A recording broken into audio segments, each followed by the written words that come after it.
You're listening to the Deerfield Public Library Podcast, March 27th, 2025.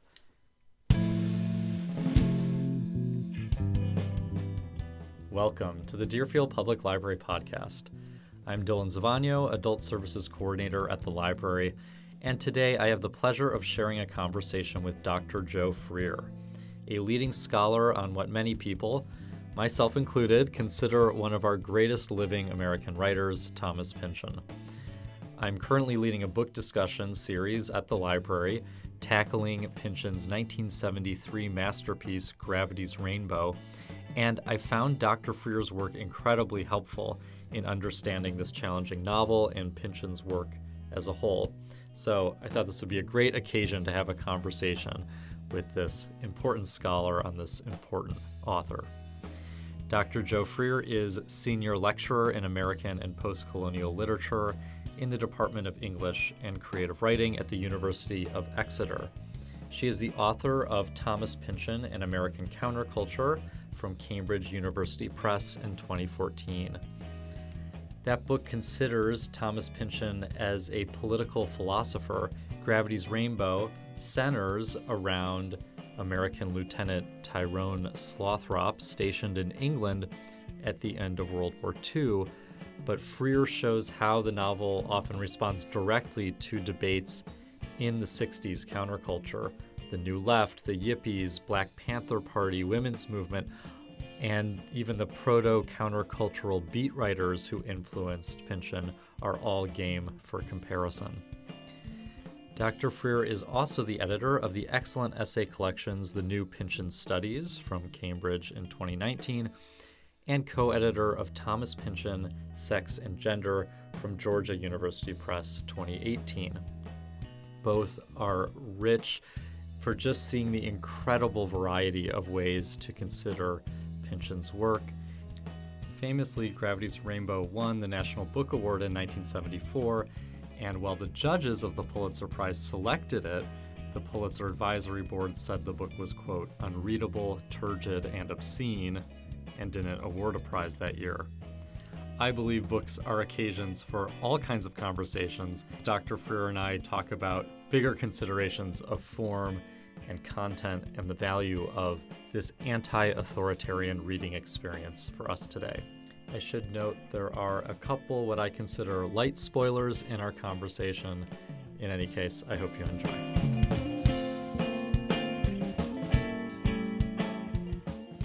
So, Joe, welcome. Thank you so much for being here. I am thrilled to get to talk to you. So I lead a book discussion at the library here, the classics book discussion. It's mostly 19th and 20th century novels. We just finished Madame Bovary last month. Last September, we did The Crying of Lot 49, Thomas Pynchon's 1966 novel, and I picked up your book from 10 years ago, Thomas Pynchon and American Counterculture. And your work opened up so many conversations for us. I was able to put Betty Friedan next to Thomas Pynchon's description of the stultifying 1950s. So many of our book discussion members could relate to Oedipa Maas, the 60s housewife in that novel, and had been to Tupperware parties or had hosted them, where that novel opens with a Tupperware party, or had participated in some of the New Left campus activism. So I just have to say thank you for your work. Oh, you're very welcome, and thank you for having me today. And it's good to hear the contextualization that I tried to give of the 60s in relation to Pynchon's work resonates with your people in your group. Yeah. There was so much enthusiasm when I floated this idea of doing Gravity's Rainbow that now we have over 20 people discussing it. And it was published in 1973, so we're just after the 50-year mark. I first read Gravity's Rainbow when I was 16 years old. I would later learn this was a type of young person. But I didn't know very that impressive. then. Well, thank you. This would have been 2006. I was passionately against the Iraq War. I was a mostly closeted queer kid. And this was a book I used as sort of a talisman. I would hold it in front of me almost as a shield to kind of impress or repel teachers, students, because it had this reputation for difficulty. And I could kind of hold it, and it was my dad's original hardback cover with the orange sky over the London, line of buildings there. Yeah. And I needed it to sort of say, don't mess with me. I can know the capital T truth about how the world works, and I can read this difficult book with the difficult reputation, and I can know, like from that opening epigraph, we have Werner von Braun. I know that the U.S. didn't just defeat the Nazis, they actually incorporated Nazis into programs like NASA. And I had to learn from this book how to whisper, like Slothrop, the main character, fuck you, to the capital T they, who was controlling everything. And there's just so many, famous quotes from this novel. War is a celebration of markets. A million bureaucrats are diligently plotting death, and some of them even know it. This was a book, I think, that made me grow up, and that reading it in 2006, even though it was published in 73 and set at the end of World War II, I knew it was about now, right? So please tell me, what was your first experience? Well, my first experience of Pynchon was reading The Crying of Lot 49, and quite different from yours, really. It was just in an academic context. So I was doing my MA. I wanted to write on Jack Kerouac's On the Road for my MA dissertation, but I wanted to combine it with another text. And one of the tutors recommended I look at The Crying of Lot 49 as another road narrative. And then I was just blown away by the richness of Pynchon's writing. I knew I wanted to do my PhD on Pynchon because I'd never seen a writer who could write in such an amazing way, really, and so productive from the perspective of trying to understand it and trying to offer my understanding of it in my PhD thesis, in my writing about it. So it just seemed like a kind of treasure trove for me. So I read all of Pynchon's work in writing my PhD up to the date. I think it excluded Bleeding Edge because that hadn't yet been published. So that was how I first came to read Gravity's Rainbow. And I can't say, maybe I should admit that Gravity's Rainbow isn't my favourite Pynchon. Sure. Yeah. My favourite is Against the Day. Yeah. Because I do find Gravity's Rainbow to be quite a difficult text in many ways and quite masculinist. Yes. Or at least it's difficult to see or to feel the critique of masculinism, which I think is there in it, compared to some of Pynchon's other works where that comes through more clearly. But again, I agree with you. It's such an amazing novel for sort of diagnosing our contemporary situation and where we are in terms of the relationship between where we still are now in terms of the relationship between the military and capitalism, and the way in which the population are sort of controlled to accept the inevitability of that situation. Right. Well, rereading it now, I keep realizing, even though I felt that kind of strength as a 16-year-old, now as a 35-year-old, I'm saying this is really a book about failure to resist these systems and about all these characters who are, passive or intentionally colluding with these systems of control. And your book says, let's actually compare some of these ideas in the novel to what was happening in the 60s as Pynchon was starting to write this. And you say there might be like a temporal or geographic distance for us. So you're kind of having to revive this history.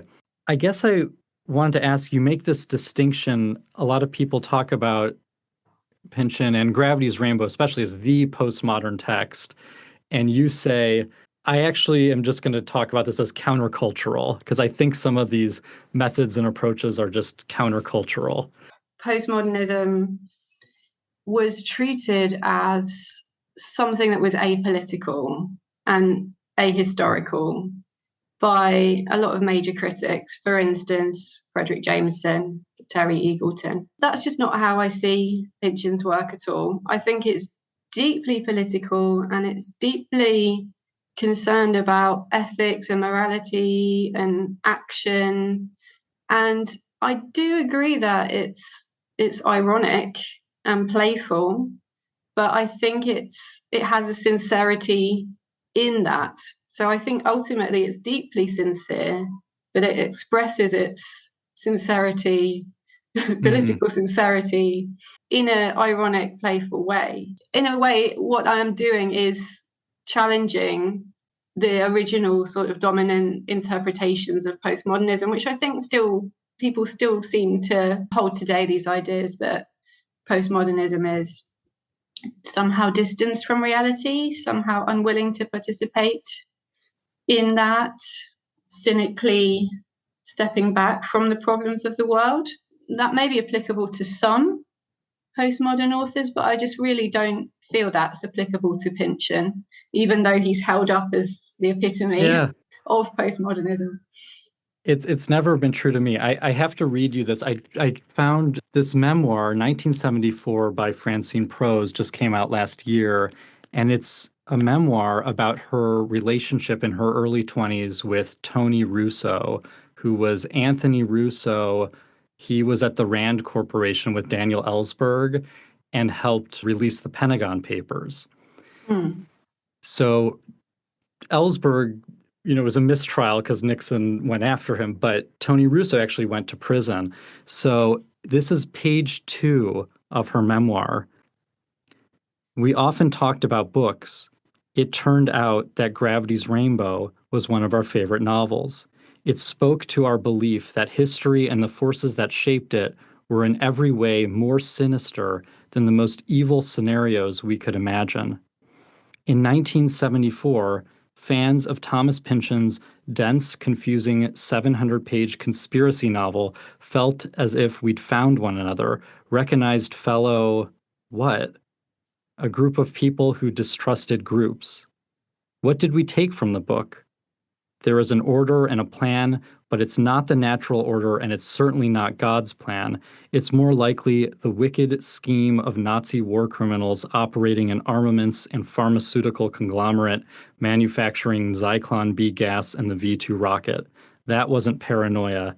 That was just facing the facts. People at the time would have read Gravity's Rainbow very differently to how it was read even maybe 10 years later or, up to the present day. I think that the paranoia in Gravity's Rainbow is a reflection of the paranoia that a lot of people on the left or in the counterculture felt during the 60s and early 70s when there were counterintelligence operations going on that were targeting particular groups, particular individuals that were seen as subversive in very underhand ways too, such as fabricating letters between leaders of movements or producing false publications ostensibly produced by these groups to discredit them, or infiltrating agents into underground organizations. So I think there was this sense that there were forces operating that couldn't be seen and couldn't necessarily be traced, and you couldn't trust anybody in a way. So I can see why the person you quoted was trying to, it saw it as creating a group, the novel as offering a kind of group identity for a people that were distrustful of groups, because I think you kind of couldn't be too naive in that time period. You had to be, you were put on your guard, definitely. And I think the other thing I want to say is that a lot of the references to countercultural groups and individuals within the text, which I explain in my book, whether it's references to Betty Friedan or to radical feminism, or references to the Black Panther Party or to Timothy Leary, whatever it might be, I think they would have been quite legible on the surface of the text to contemporary readers. They're inferred, but I think they're quite obvious when you know the history of the time. But once you get a bit of historical distance coming in there, it becomes a lot harder to read that. So hopefully the work that I did in that book has helped to illustrate some of the commentaries in there on the counterculture, but every time I read it, I see more, and I see what I could have said about that, really. I think everything is so bound up with a commentary on the contemporary world of the early 70s in Gravity's Rainbow, actually, rather than literally being about World War II, although Pynchon has gone to extreme lengths to research World War II. So it's very kind of grounded in that, but in a way, it's not about that. I think it's about It's about Vietnam. It's about the reality of the atomic bomb. It's about the paranoia and the repression of the counterculture.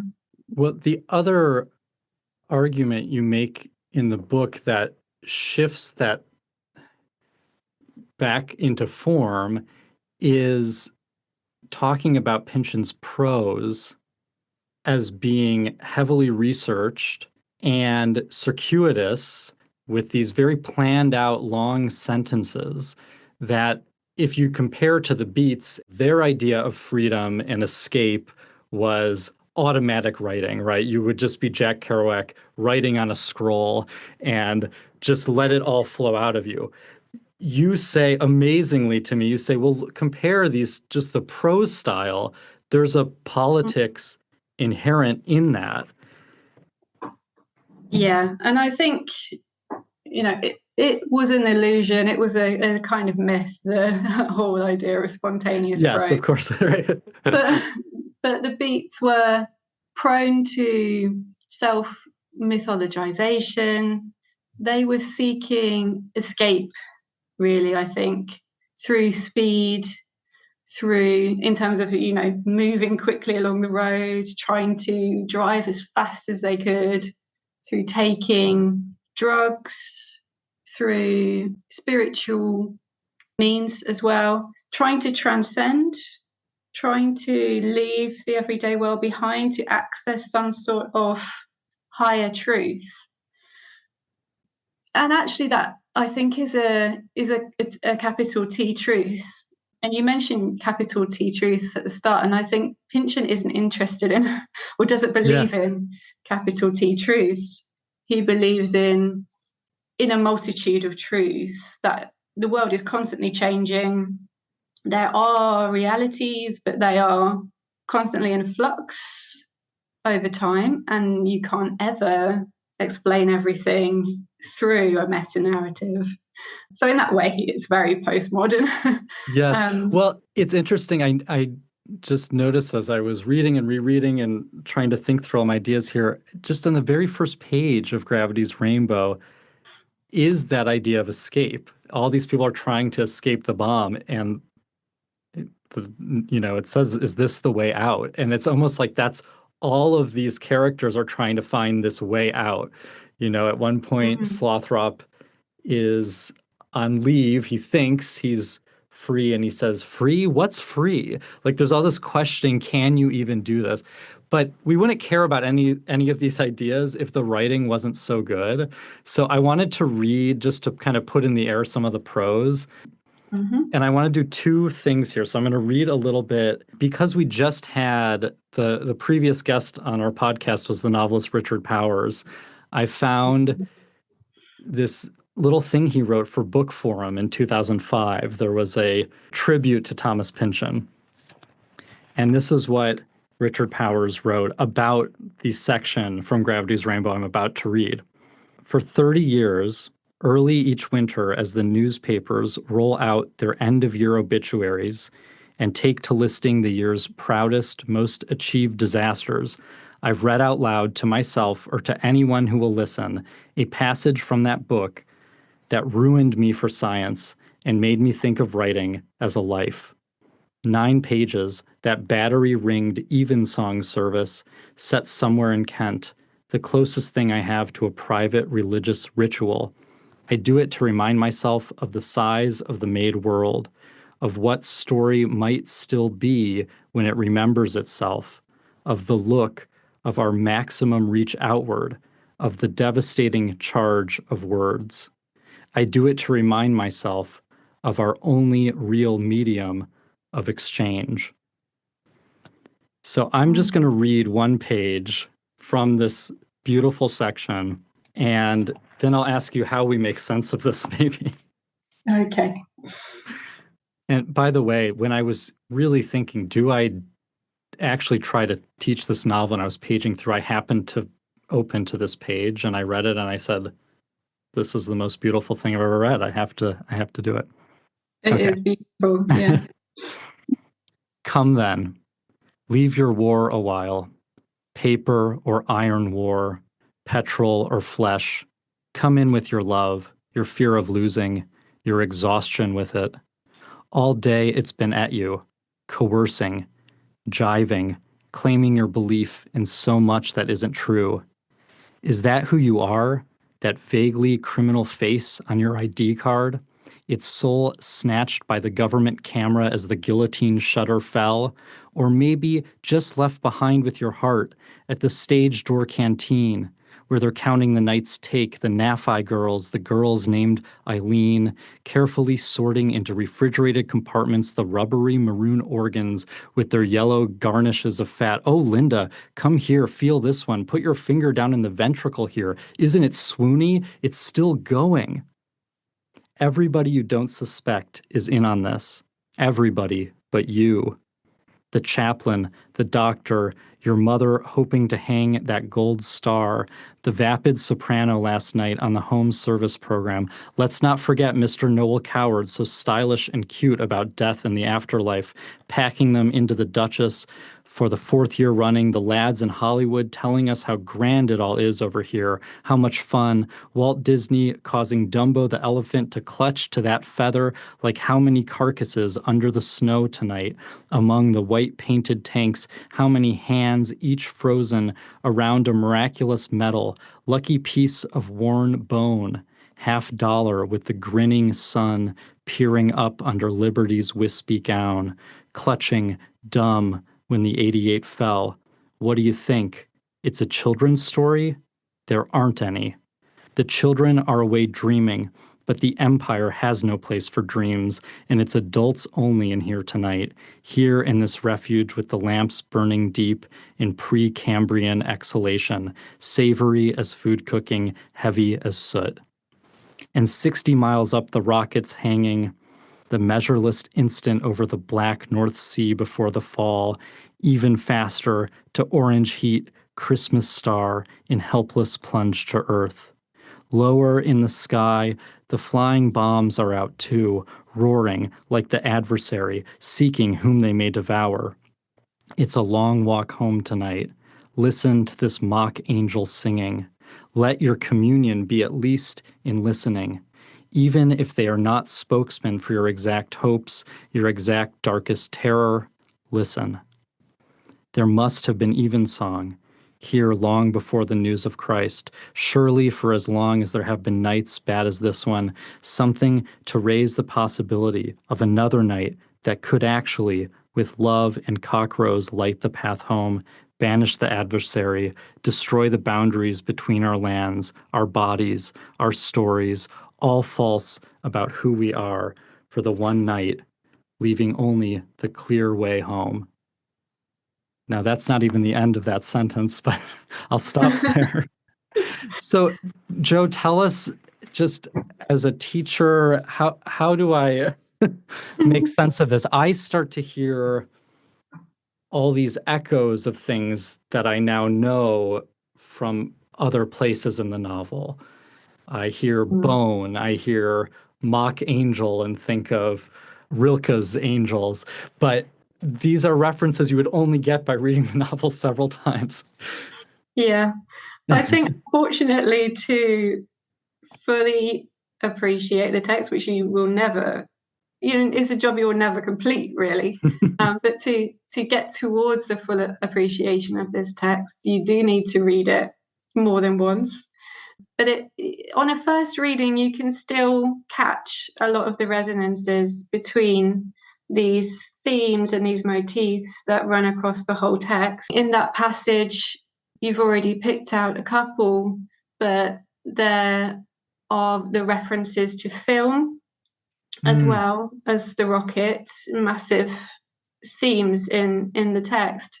I think that those references, the small references, help to comprehend what Pynchon is doing with those themes more broadly across the whole novel. So we can see there that film is something suspect.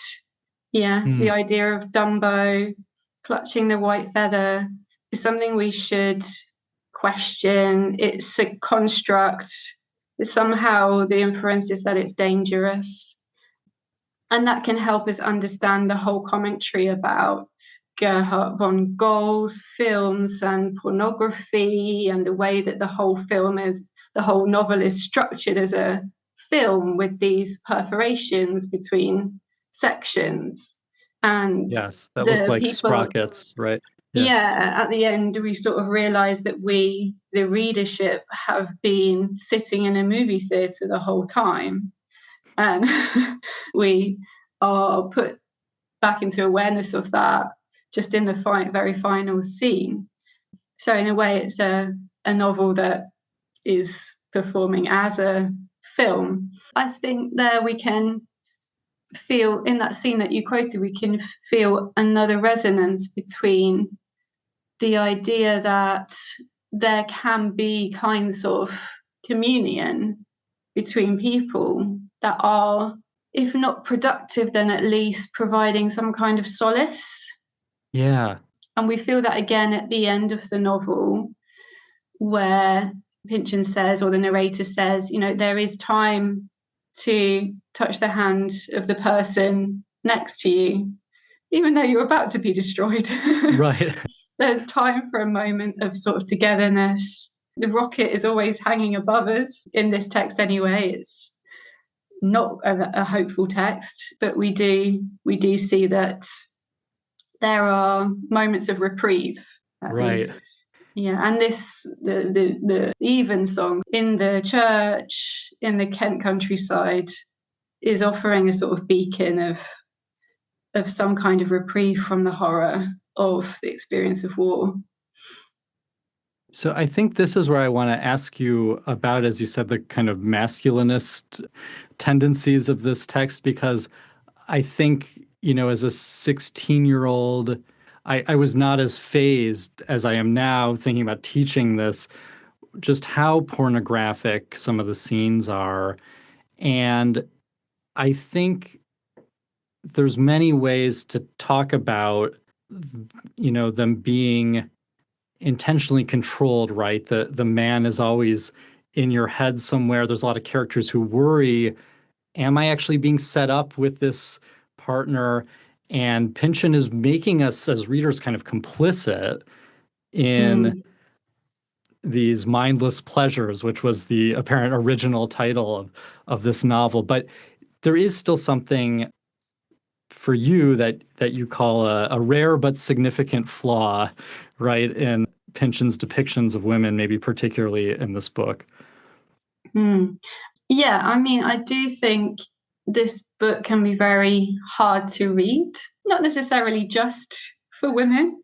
Right. Perhaps especially for women, because anytime a woman appears, she ends up having quite graphic sex, probably, yes, right. with one of the characters, or she's sexually objectified. The women in Pynchon, across Pynchon's work, are almost without exception. There are some exceptions, almost without exception, pleasant looking. That's a phrase he often uses.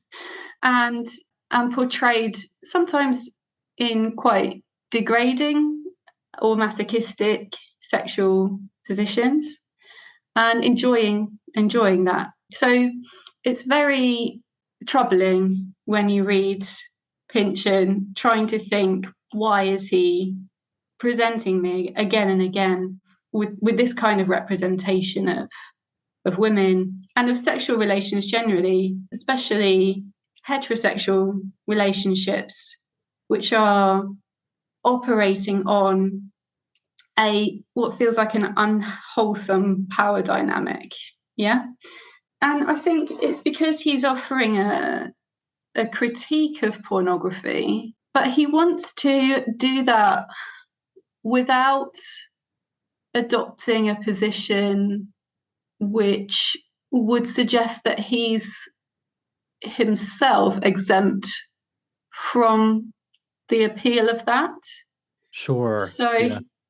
I mean, in Gravity's Rainbow, Pynchon kind of is Slothrop. Slothrop has a lot of similarities to what we know about Pynchon, I think. I'm not saying they're identical, but I think he's created a sort of alter ego in Slothrop. And Slothrop is very prone to engaging in these kind of unwholesome sexual acts. That sort of peaks with when he has sex with Bianca, who is a young girl.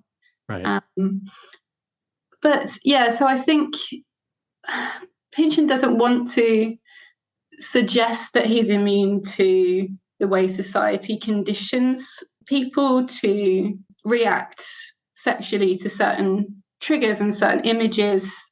Is what he's trying to criticize. I think one of the main things he's trying to comment on in Gravity's Rainbow is how this mechanism works, how people are, like Slothrop is literally sexually conditioned by pointsmen. Right. He's saying that pornography creates this in the general public too. And he's quite overt, really, that there's an association between pornography and capitalism. In one quote, which I can offer from the text, Vanya is speaking, and he says, "Look at the forms of capitalist expression, pornographies of love, erotic love, Christian love, boy and his dog, pornographies of sunsets, pornographies of killing, and pornographies of deduction. Their approaches, more comfortable and less so, to that absolute comfort, the self-induced orgasm." So the problem for Pynchon with pornographies is, one, that they make money for capitalist enterprises. It's a commercial endeavor. It operates to create a power hierarchy and to produce violence. And it's not based on real connection between people. It's masturbatory. So what we're missing is a form of sexual connection that's genuine, that's real, where people are really seeing each other rather than just acting out roles in a power hierarchy, which we see so many characters doing across the whole text, whether they're actually engaging in sexual acts or whether they're doing something else. They're all kind of playing out these hierarchical roles. Well, I would say he's placing Slothrop as this sexually abused character at the center of the novel. Mm. And there's, other boys abused too in these conspiracies. There is a blame at least shifted outward to them, and we're not immune to it, but that can still, not immune to participating in it, but that itself can still give us some power and responsibility for responding, maybe. I want to read and ask you about the argument you make about the quote just before the one you read, where we have this character, maybe one of the more sympathetic female characters, Lenny Pokler. This is a flashback back to Weimar Republic. An army of lovers can be beaten.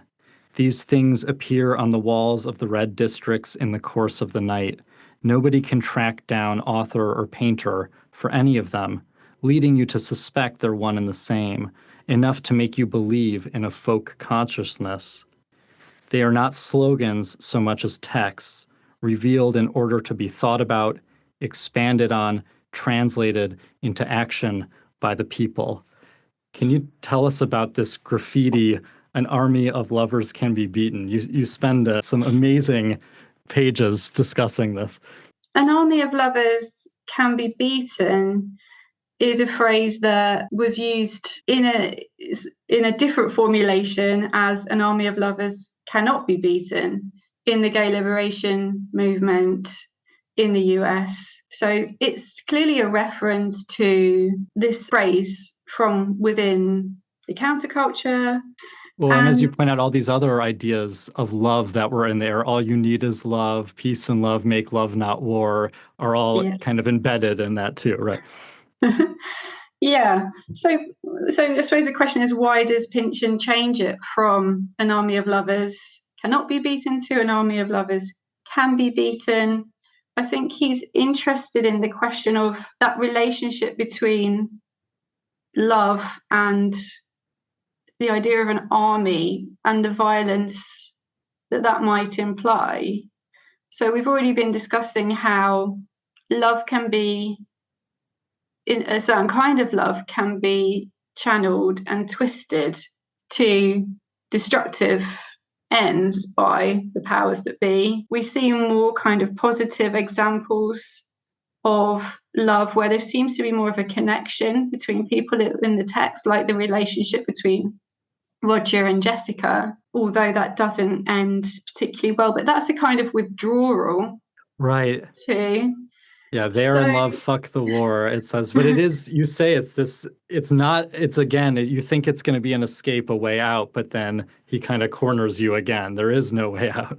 Yeah, exactly. So while I think that he's very sympathetic to a kind of positive, connected, non-possessive, maybe kind of love, and he sees that as something that stands against all of these forces for the negative, leading us towards the zero, whatever, as he puts it. I don't think he has at this point in time that much faith that love itself is enough to be a revolutionary force. Right. I think he's concerned that a phrase like an army of lovers cannot be beaten, make love not war, it's kind of suggesting that just by loving one another, somehow change will happen. But his attitude is more that there's got to be more work going into it. There's got to be more effort going into it. And this is what I was trying to say about the beats as well, that they're trying to transcend, they're trying to find some easy way to escape from the problem, really. And Pynchon wants to confront the problem, understand the problem, and then from that position, you might be able to dismantle it. There's a quote in V, which I think is always a touchstone that I go back to in understanding Pynchon's work, and it's the jazz musician McClintock Sphere speaking. It's a very famous quote saying, "The only way clear of the cool, crazy flip-flop was obviously slow, frustrating, and hard work. love with your mouth shut, help without breaking your ass or publicizing it, keep cool but care. And I think that idea of slow, frustrating and hard work, that's what Pynchon makes us do in reading his texts. Right.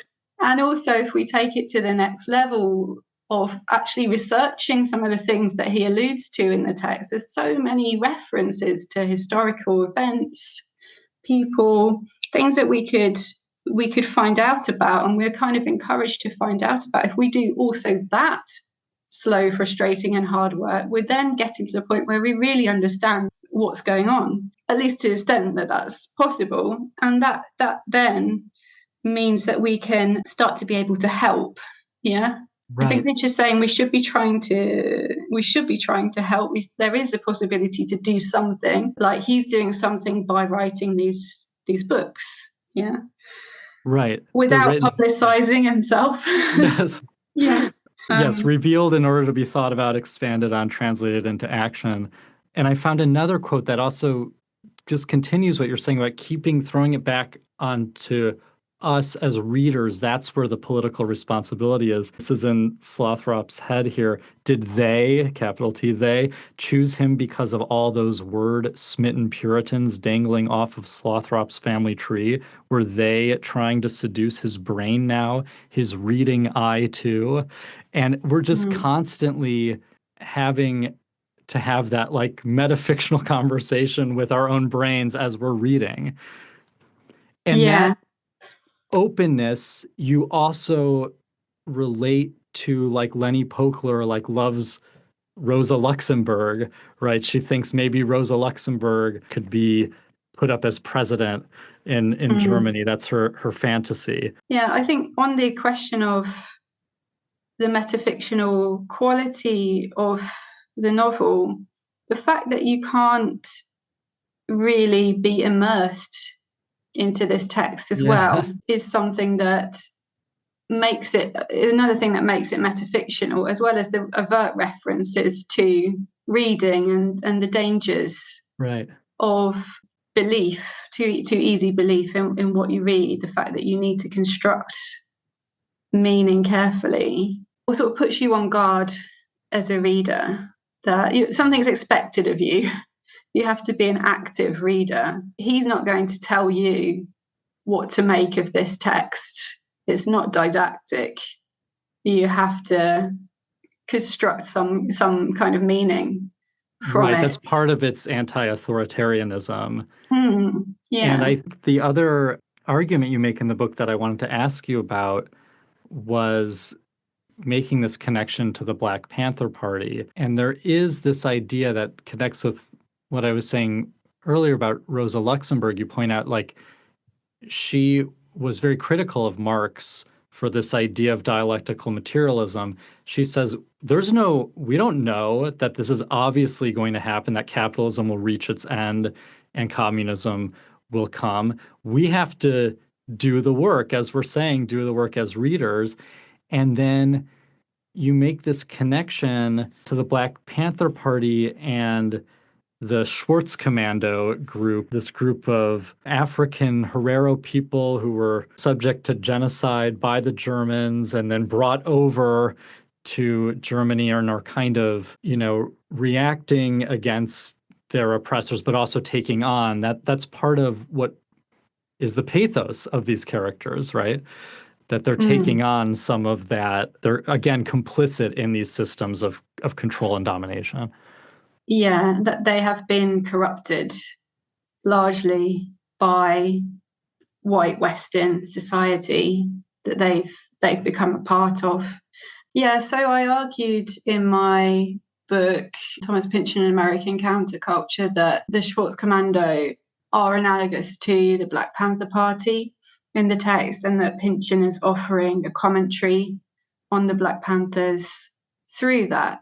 And yeah, a big part of that is to offer a criticism of dialectical materialism and the idea in Marxism that dialectical materialism allows you to know that inevitably communism will arise, capitalism will collapse through its internal contradictions.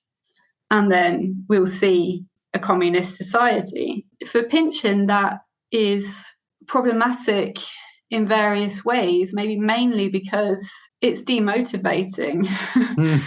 Because, well, if you know it's going to happen anyway, then why make the effort now? Why do that slow, frustrating work? Why not just sit back and wait for history to come to its predestined shape? And then, obviously, in real life, where we can't predict the future, unexpected things happen, that ideal society that you're seeking is much less likely to come to pass if you don't make those kinds of efforts. Not that I necessarily would say that Pynchon is wanting to see a kind of communist utopia as the end goal of the hard work that he expects us to do. I think that already in Gravity's Rainbow, you can see an interest in anarchism. Like you said, Rosa Luxemburg was ostensibly a communist leader, but more on an anarchist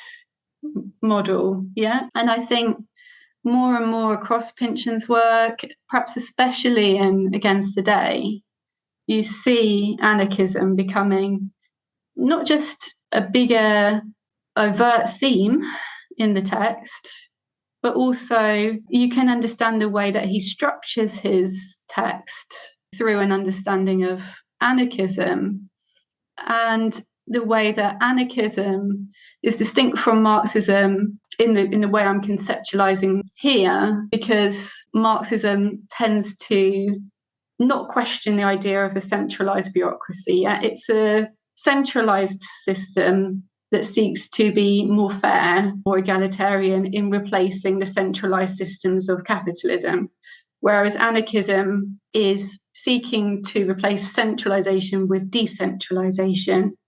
So you have ad hoc, spontaneous social formations that flux again with time, rather than rigid structures.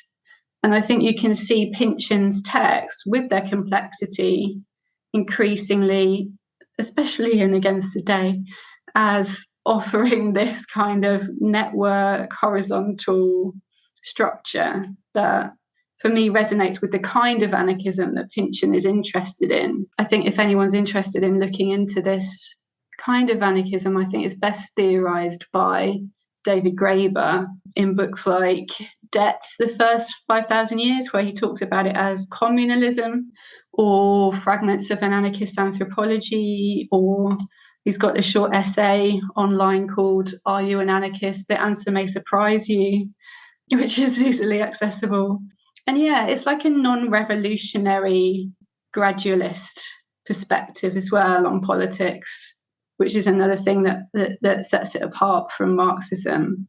And I think that you see already in Gravity's Rainbow a skepticism about cataclysmic change, which we might consider revolutionary change to be, because it's aligned with the rocket and the destruction that the revolutionary group in the text, the Schwarzkommando, I mean, if they fire their rocket, it doesn't seem like it's going to change anything for the better.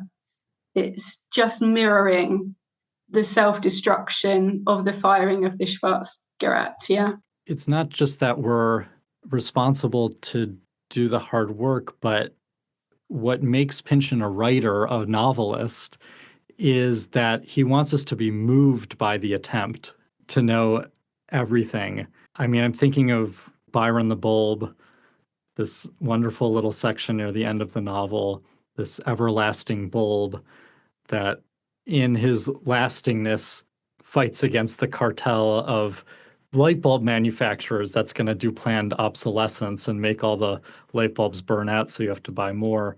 He says about Byron, someday he will know everything and still be as impotent as before. We're moved by that. I'm moved by that because that's how it feels to read Thomas Pynchon sometimes. And he says, like in Slow Learner, his collected early stories, his introduction to it, he says that somewhere on the spectrum of impotence, about feeling helpless because the bomb is always hanging overhead, is writing fiction about it. And there's some sort of value that maybe is hard to articulate, but I can only present it by handing someone a Pynchon novel, is like the political value of fiction, writing and reading is somehow embedded in all of this. I think in Pynchon, in Gravity's Rainbow, the value of fiction writing perhaps comes across to the reader most clearly just in some of the writing, which is maybe largely descriptive. So there are actually quite a lot of long descriptive passages in the text with these flowing multi-clause sentences. And there's such a kind of melancholy to them, a nostalgia to them, a sort of sensitivity to human life, to human experience in those passages. And I think it's in those passages where you feel a counterbalance to that sense of impotence, that sense that nothing can be done. That melancholy, in that sense, it's pervasive, but I do think that's a redeeming quality of the text, where Pynchon is saying, look, we're all in the same boat. We're all human. We all have these experiences. And we might not know what we can do. We might feel trapped. Yeah, he doesn't really get that far beyond that in Gravity's Rainbow. But we're still together. It starts, a screaming comes across the sky. And that line is iambic. It has this, he has this incredible rhythm. And then there's all these songs throughout. And you can have like the beautiful descriptive passage I read earlier, followed by a ridiculous pie fight that might... just the humor and the eclecticism of it as well. It's so joyous in certain respects. Right, and even if it doesn't totally escape, it gives you that sensation for a moment. And as you're saying, it's this shared thing. It's been really nice to have an excuse to reread Gravity's Rainbow, actually. I'm so honored that you reread it to talk about. I needed to. Yeah. I hadn't read it for quite a long time, and it's not the easiest text to talk about, as I'm sure you appreciate. Yeah, it sort of it keeps repelling you from trying to make a statement about it compared to like almost anything else. And it's, as you point out too, there are a lot of didactic passages that are telling you things very directly, but then you'll turn a page and then you're introduced to a new wacky character and you have to it destabilizes you once again. Yeah, and there are lots of gaps in there as well. Right. So even though as I read it more and more, I come to understand the plot more or less, there's still massive unanswered questions which in the plot. So for instance, why Slothrop should become aroused by the rocket in advance of it striking. Why is that? Is it something to do with the Impelex G? But that's only in one rocket. So I think there are deliberate gaps in the plot. Let me share my strange theory about this. My coworker was telling me about this, who was trained as a anthropologist, that carbon dating is always to present. It's years to present, but present is 1950, because everything after 1950, our molecules are different because of all of the atom bomb testing, everything around the world.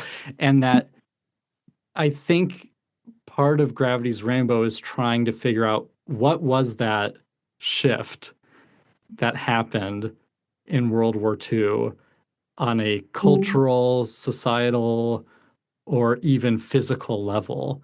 And that's why there's all this stuff about mauve and the invention of a new color and all this differentiation that happens, which maybe isn't just World War II. Maybe it goes back to all of Western society, but that's the rainbow, and I don't know. I kept having weird thoughts about the title, obviously it's the parabola, but also is it like the spectrum of responses to graveness, to gravity, I don't know.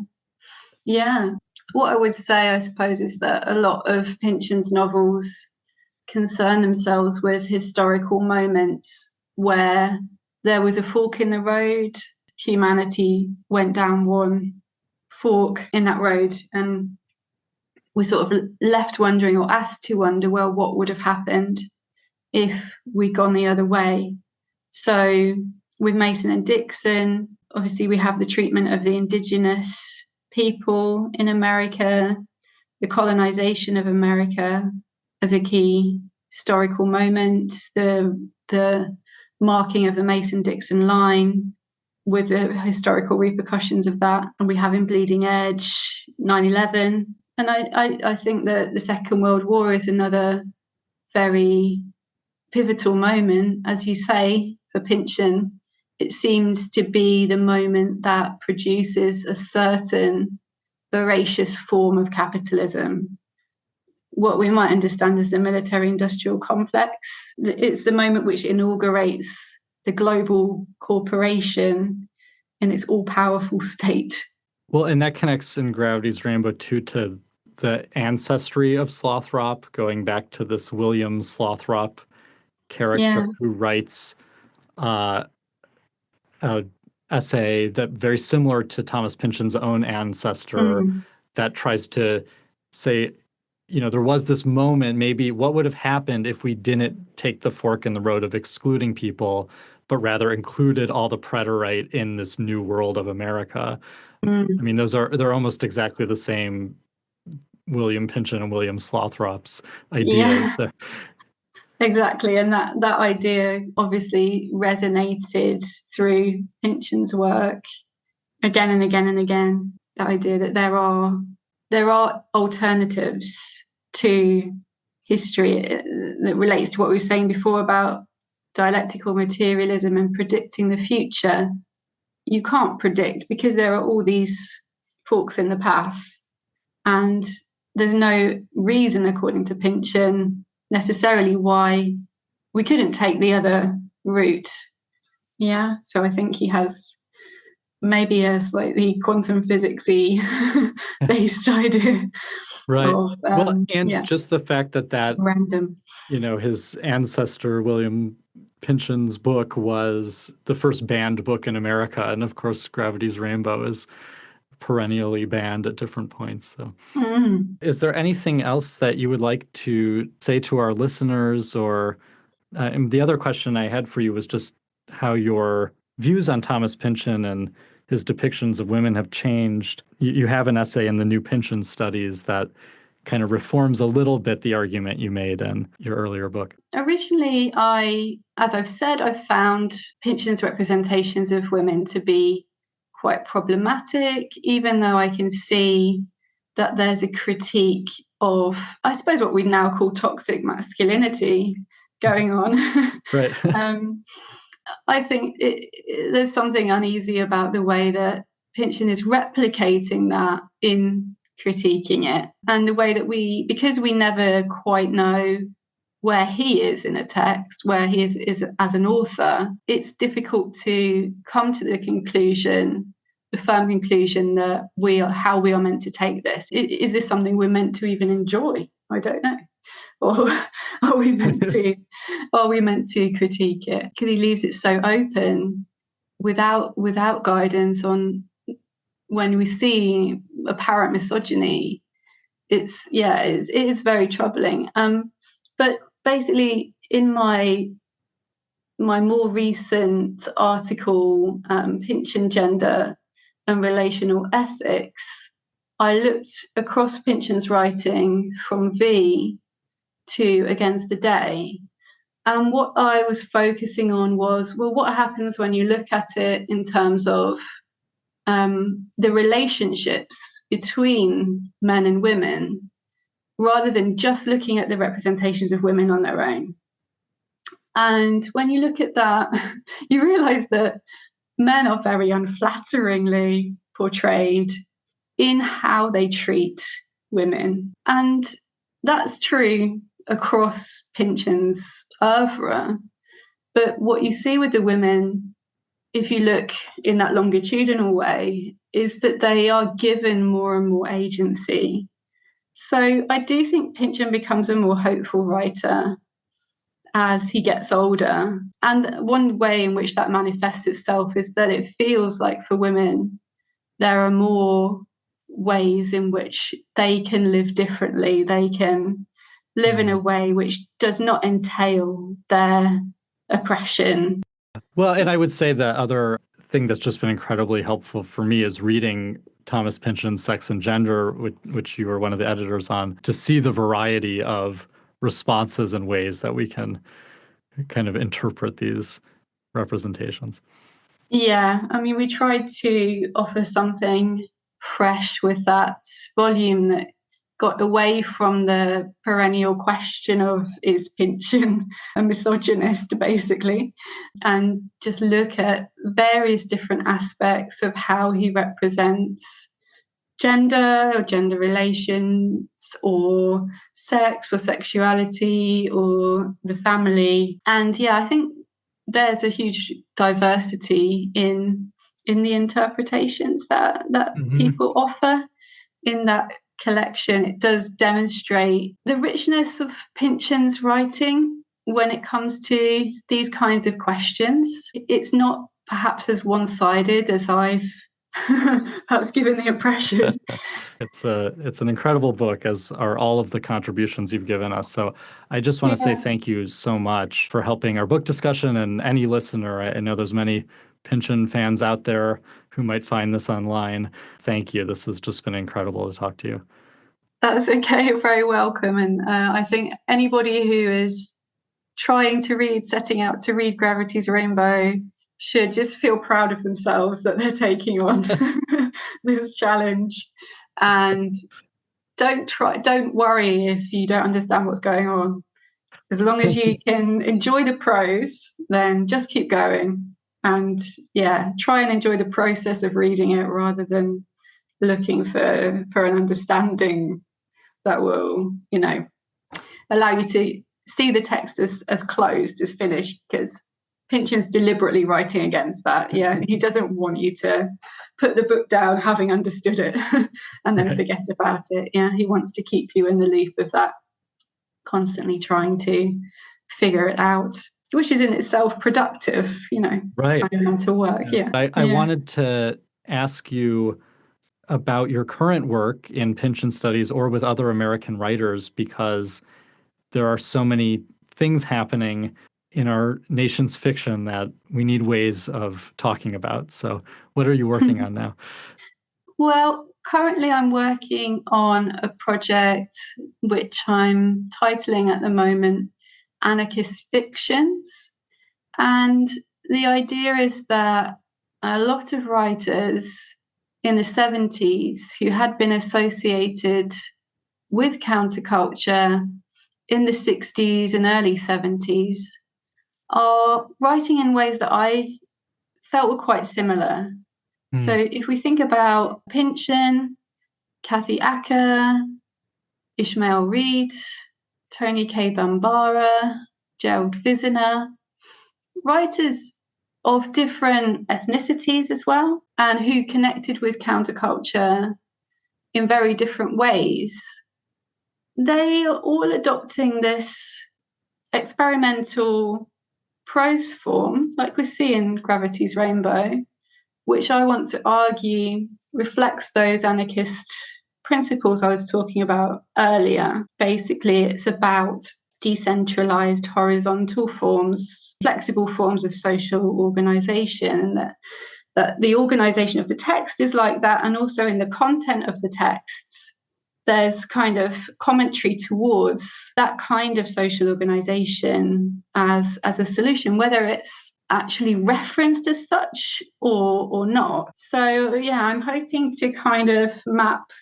the connections as well as the distinctions between those texts in the way that they, as I see it, embrace a form of what I want to say is also non-historical anarchism. So it's not really related to the, white male Western tradition of anarchist thought necessarily. It's more of a kind of anarchism that's just existed in human society since human society began. But they adopt that, I think, in response to the failure of counterculture, or the fact that it largely failed in important political ways. Yeah, so that's what I'm hoping to sort of explore in my current research project. Yeah. Oh, it sounds incredible. Thank you so much. This was just a delight. I'm so happy. That's great. I'm very glad, and I hope the discussion group goes well. You can check out books by Dr. Joe Freer here at the library in our podcast collection, where we have books and other materials by all of our past podcast guests. You can also find Dr. Freer's profile on the University of Exeter website. We'll link to both of those, as well as our book discussion series, in our blog post and show notes. A big thank you to Jo for all her time recording and scheduling with the time difference over in England. That is our show. Thank you for listening to our 66th interview episode. Comments and feedback are always welcome and can be sent to podcast@deerfieldlibrary.org. And we always appreciate a rating and review. Go to deerfieldlibrary.org/podcast to learn more about our show and find links to subscribe. You can also follow the library on all social media or check our YouTube channel. Links are on our website or in our show notes. We'll be back soon. Thanks for listening.